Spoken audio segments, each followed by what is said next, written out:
लेकिन वह नूडल नहीं लेती। इसलिए आशा उसे वहीं रखकर अपने कमरे में चली जाती है। उसने जाने पर बच्ची सभी नूडल खा लेती है। अगले दिन बच्ची आशा को शुक्रिया के तौल पर सब कुछ देती है जो उसे तो इस समय वह इस बच्ची से भी बात नहीं करती और उसके बिस्तर के पास ही इसे सोती है। लेकिन मुझे अपने मॉम डैड की बहुत याद आ रही है। इस बच्ची रोने लगी।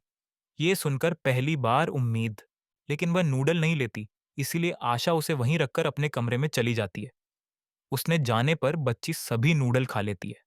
अगले दिन बच्ची आशा को शुक्रिया के तौल पर सब कुछ देती है जो उसे तो इस समय वह इस बच्ची से भी बात नहीं करती और उसके बिस्तर के पास ही इसे सोती है।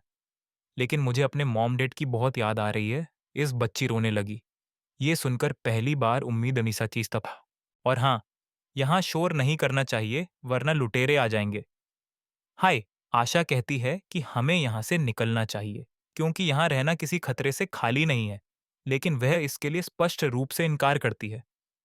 और आशा ने हाय से इस बारे में पूछा तो उसे बुरा लगा कि वह उसे चोर समझ रही है। उससे नाराज होकर वह अपना सारा सामान लेकर दूसरे कमरे में चली गई, बिना कुछ कहे। अब सुबह में आशा ने हाय पीने वाला पारी किया। उस राज में जब इगन सो रही थी, उसे फिर से एक भयानक सपना आया कि जब सुनामी आई तो उसके घर में कितनी तेजी से पानी घुस रहा था, जिससे वह डर गई और इधर-उधर भाग गई।